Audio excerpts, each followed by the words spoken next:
پھر پلٹ کر اس لڑکی کو دیکھا جو نگاہیں جھکائے خاموش کھڑی تھی۔ ان کی نظریں جب اس کے گالوں پر بہتے آنسوؤں پر پڑیں تو وہ خود کو ضبط کے باوجود مکمل سخت نہ رکھ سکے۔ ہمارے لیے گھر خریدنے کا نام دوبارہ زبان پر نہ لانا، انہوں نے دبی ہوئی سانس کے ساتھ کہا۔ بس جاؤ اپنے معاملات نپٹاؤ، جو کچھ تم نے خریدنا ہے خرید لو، پھر سیدھا اپنے ٹھکانے پر واپس چلی جانا۔ یہ کہہ کر وہ بغیر پیچھے دیکھے ویل چیئر چلاتے ہوئے کمرے سے نکل گئے۔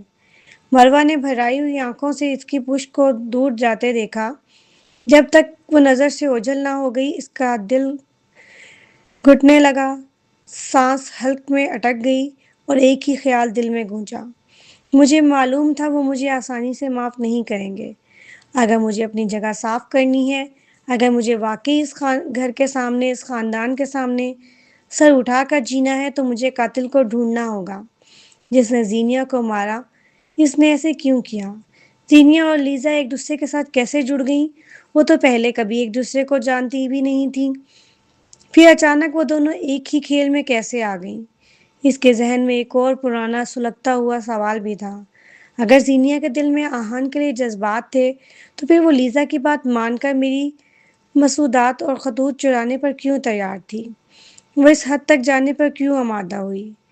اس کی چھٹی حص مسلسل چیخ چیخ کر کہہ رہی تھی کہ پوری کہانی کے پیچھے کوئی بہت بڑا اور خطرناک راز چھپا ہوا ہے۔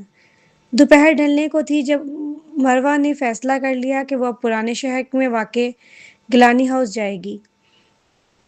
یونیپورٹ نے ان چند برسوں میں بہت ترقی کر لی تھی۔ شہر کے بڑے بڑے منصوبے اب نئے ٹاؤن اور جدید علاقوں کے گرد گھوم رہے تھے۔ نتیجتاً پرانا شہر جو کبھی زندگی سے بھرا رہتا تھا اب ویرانی کا نشان بنتا جا رہا تھا۔ جب ٹیکسی پرانے شہر کے سنسان راستوں پر مڑتے ہوئے گیلانی ہاؤس کے قریب رکی تو ڈرائیور نے ریئر ویو مرر سے اسے غور سے دیکھا اور محتاط لہجے میں پوچھا، باجی واقعی آپ نے یہیں اترنا ہے؟ ادھر تو اب کوئی رہتا بھی نہیں، زیادہ تر لوگ سالوں پہلے جا چکے ہیں، علاقہ تقریباً ویران ہے۔ جی مجھے یہیں اترنا ہے، کچھ پرانا کام نپٹانا ہے، مروہ نے دھیمے لیکن یقینی انداز میں کہا۔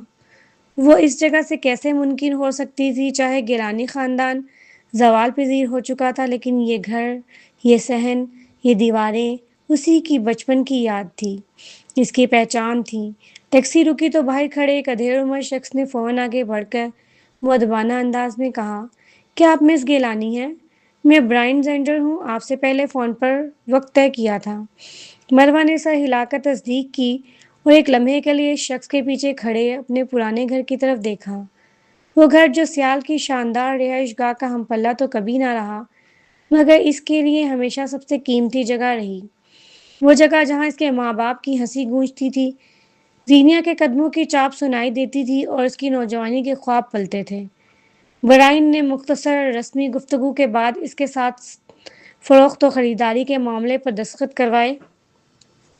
اس نے بتایا کہ نیلامی میں یہ مکان لینے کے بعد اس کا ارادہ تھا کہ اسے تجارتی عمارت میں تبدیل کرے، مگر جب سے نئے شہر کی تعمیر پر حکومتی توجہ بڑھی ہے، پرانے علاقے میں سرمایہ کاری کم ہو گئی، لہٰذا وہ اب تک اس عمارت کو یوں ہی خالی چھوڑے ہوئے تھا۔ مروہ کے لیے یہ سب سننا کسی نعمت سے کم نہ تھا، کم از کم اس گھر کے اندر کی دنیا ویسی ہی تھی جیسی وہ چھوڑ کر گئی تھی۔ دروازہ کھلتے ہی اندر قدم رکھتے ہوئے وہ پوری طرح کانپ گئی۔ 7 سال، پورے 7 سال بعد وہ دوبارہ اس دہلیز سے اندر آ رہی تھی۔ کمرے میں صحن، دیواریں، کھڑکیاں سب جیسے وقت کے فریم میں جم گئے تھے۔ کوئی بڑی تبدیلی نہیں تھی، بس ہر چیز پر دھول کی موٹی تہ جمی تھی، جیسے یہ گھر بھی اس کے انتظار میں سانس روکے بیٹھا ہو۔ وہ آہستہ آہستہ زمین کے ہر کونے میں گئی، کچن، ڈرائنگ روم، وہ چھوٹا سا اسٹڈی جہاں وہ اکثر لکھا کرتی تھی، پھر سیڑھیاں چڑھ کر اوپر والدین کے کمرے میں گئی۔ وہاں سے نکل کر وہ اپنے کمرے میں داخل ہوئی اور پھر ساتھ ہی موجود زینیا کے کمرے کے سامنے رکی۔ زینیا، اس کے دل میں ایک دھیمی سی آواز ابھری۔ اس نے ہلکے سے دروازہ کھولا اور کمرے میں داخل ہو گئی۔ کمرہ تقریباً اس کے اپنے کمرے جتنا تھا۔ جب سالوں پہلے اس کے والدین زینیا کو دوبارہ گھر لے آئے تھے تو انہوں نے اسے بالکل اپنی بیٹی کی طرح رکھا۔ اس کے کمرے کا سائز، فرنیچر، ہر چیز تقریباً مروہ جیسی تھی۔ وہ اسے کمتر محسوس نہیں ہونے دینا چاہتے تھے۔ اب البتہ وہاں دھول کے ساتھ ساتھ عجیب سی بدنظمی بھی تھی۔ چھوٹے صوفے پر کپڑے، باکسز اور کاغذات کا ڈھیر پڑا تھا۔ بستر پر بھی چیزیں بکھری تھیں۔ میز پر کتابوں، نوٹس اور چھوٹی موٹی اشیاء کا انبار لگا ہوا تھا۔ ایسا لگتا تھا کہ زینیا نے آخری وقت تک کبھی بھی اپنا کمرہ صحیح طرح صاف نہ کیا ہو۔ محتاط قدموں سے اندر گئی اور اضافی چیزیں کنارے کرتے ہوئے میز کے قریب پہنچی۔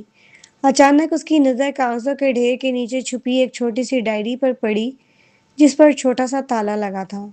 یہ کیا ہے؟ اس نے حیرت سے زیر لب کہا اور ڈائری کو باہر کھینچ لیا۔ یہ بالکل ویسی ہی ڈائری تھی جیسی ہائی اسکول کے زمانے میں لڑکیوں میں مقبول ہوتی تھی۔ چمکدار سرورق، چھوٹا سا تالا اور اندر شاید سوچی سمجھی راز بھری تحریریں۔ اس نے اپنے دور کی سہیلیوں کی یاد میں مسکرا کر سوچا کہ اکثر لڑکیاں اپنی سارے دل کی باتیں، محبتیں اور شکوے انہی ڈائریوں میں قید کر دیتی تھیں۔ زینیا، تم نے کیا لکھا تھا اس میں؟ تجسس غالب آ گیا۔ مروہ نے ایک پین سے آسانی سے تالا کھولا اور پہلا صفحہ پلٹا۔ چند سطریں اس کے سامنے آئیں اور وہ دنگ رہ گئی۔ 17 مارچ، معمول کی جگہ مروہ کے مسودے کی دوسری جلد۔ 25 مارچ، معمول کی جگہ مروہ کے مسودے کی تیسری جلد۔ 2 اپریل، معمول کی جگہ مروہ کے مسودے کی چوتھی جلد۔ اس کی آنکھوں نے ایک پل کے لیے تو جیسے پڑھنے سے انکار کر دیا۔ یہ کیا ہے؟ زینیا میرے مسودوں کا ریکارڈ کیوں رکھ رہی تھی، وہ بھی تاریخ کے ساتھ؟ اور ہر بار ایک ہی فکرہ، معمول کی جگہ۔ اس کے ہاتھ بے اختیار کانپنے لگے مگر وہ آگے پڑھتی گئی۔ ڈائری تقریباً پوری اسی نوعیت کے ریکارڈ سے بھری ہوئی تھی۔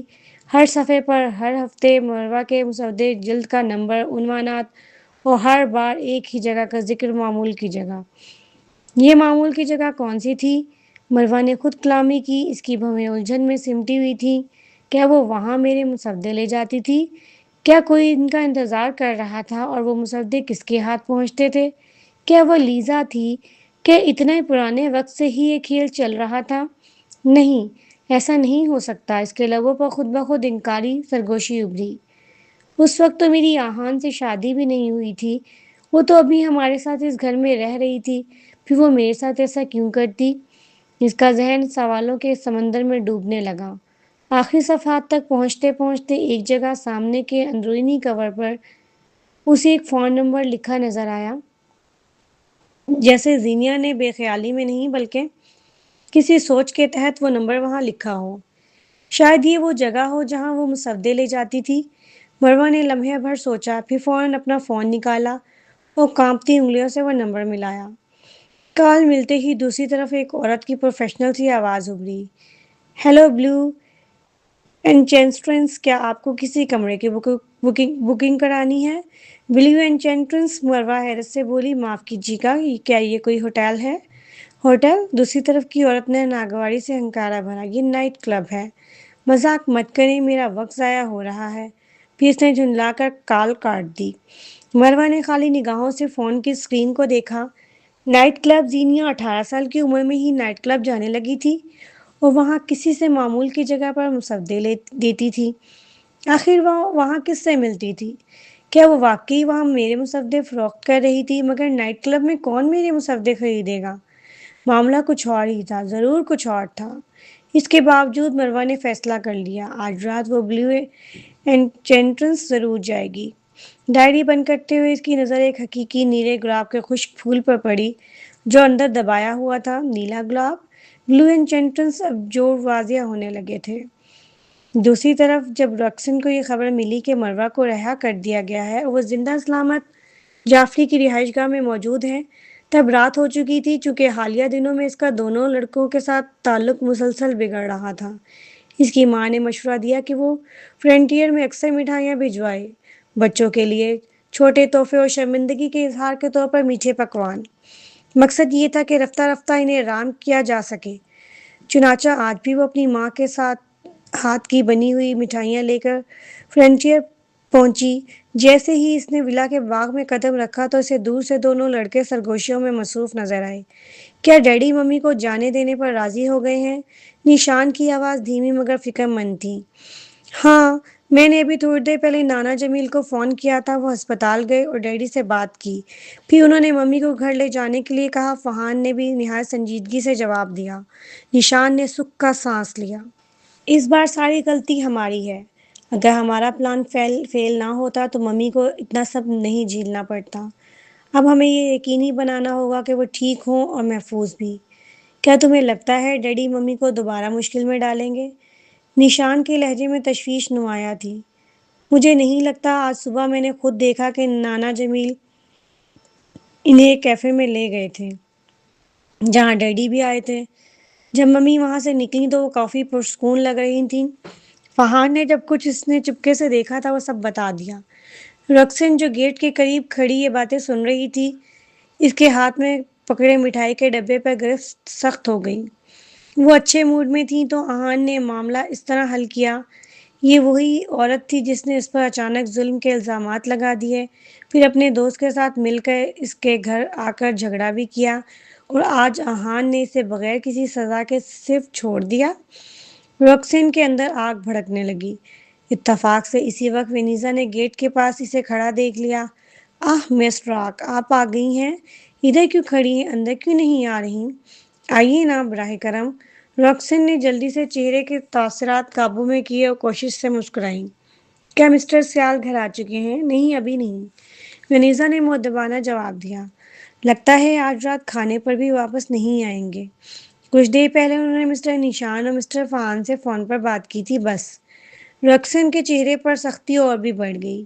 کھانے پر بھی نہیں آئیں گے؟ کیا واقعی صرف کمپنی کی مصروفیت ہے یا کچھ اور؟ اس نے فوراً فیصلہ کیا کہ وہ خود آہان کے آفس جائے گی۔ اسے یقین کرنا تھا کہ آیا اس دن ہپناٹائز کے دوران کوئی گڑبڑ تو نہیں ہوئی، یا کہیں وہ آہستہ آہستہ اپنی کچھ یادیں واپس تو نہیں پا رہا۔ رات کے تقریباً 8 بجے تھے جب مروہ بلیو انچینٹرنس پہنچی۔ نائٹ کلب ایک ایسی جگہ واقع تھا جہاں پرانے اور نئے شہر کی سرحدیں ملتی تھیں۔ یہ کوئی بہت بڑا شاہانہ کلب نہیں تھا، بلکہ نسبتاً چھوٹے پیمانے کا درمیانی طبقے کے لوگوں کی تفریح گاہ تھی، جہاں امیر کبیر خاندانوں کی چمک دمک نہیں بلکہ عام لوگوں کے شور و غوغا کی آوازیں گونجتیں۔ اندر قدم رکھتے ہی بہت سی تیز روشنیاں، تنگ لباسوں اور بند موسیقی نے اس کا استقبال کیا۔ دروازے کے پاس کھڑی ایک ویٹرس جو خود بھی بہت مختصر لباس میں تھی، کاروباری مسکراہٹ کے ساتھ اس کے قریب آئی۔ میم، آپ کتنے لوگ ہیں؟ اس نے بظاہر پروفیشنل انداز میں پوچھا، لیکن مروہ محسوس کر سکتی تھی کہ وہ اسے سر سے پاؤں تک حیرت سے دیکھ رہی ہے۔ ٹھیک ہی تو ہے، مروہ نے دل میں سوچا۔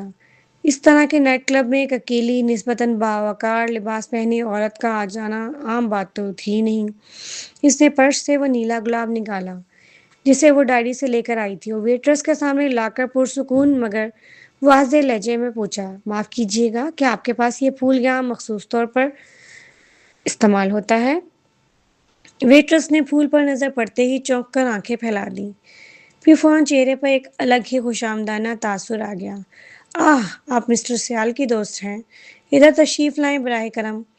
وہ فوراً مروہ کو نائٹ کلب کے اندرونی حصے کی طرف لے جانے لگی۔ مسٹر سیال، مروہ کے دل کی دھڑکن ایک پل کو رک سی گئی۔ یہاں بھی سیال نام، کیا یہ اتفاق ہو سکتا ہے؟ کیا یہ وہی ہے؟ اس نے فوراً خود کو جھڑکا۔ نہیں، یہ ممکن نہیں۔ وہ آدمی جو پورے شہر پر چھایا ہوا ہے، جو اثر و رسوخ میں سب سے آگے ہے، اس طرح کے کلب میں بیٹھ کر اپنے مہروں کو کنٹرول کرے۔ اس خیال نے اسے تھوڑا سا سکون دیا، لیکن دل میں ایک ہلکی سی گھبراہٹ پھر بھی باقی رہی۔ ویٹرس نے اسے پہلی منزل پر ایک کمرے کے سامنے لے آئی۔ دروازے پر سنہری رنگ سے بنا ہوا نیلا گلاب کا نشان بنا تھا۔ ویٹرس نے دروازہ کھولا اور اندر کے منظر اس کی آنکھوں کے سامنے آ گئے۔ کمرہ مدھم روشنی میں ڈوبا تھا۔ صوفے پر کم لباس پہنے لڑکیاں نیم دراز تھیں، اور درمیان میں ایک نوجوان ہموار بالوں والا خوبرو مگر حد سے زیادہ آزادی والے انداز کا آدمی ٹانگ پر ٹانگ رکھے بیٹھا تھا۔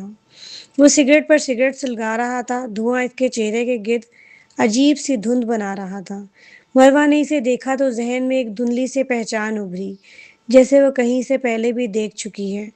مسٹر سیال، میں آپ کی دوست کو لے آئی ہوں۔ یہ رہی وہ محترمہ، ویٹرس نے چیک کر کہا۔ نوجوان نے پہلے تو بے توجہی سے سر اٹھایا، پھر جیسے ہی اس کی نظر مروہ پر پڑی وہ چند لمحوں کے لیے ساکت ہو گیا۔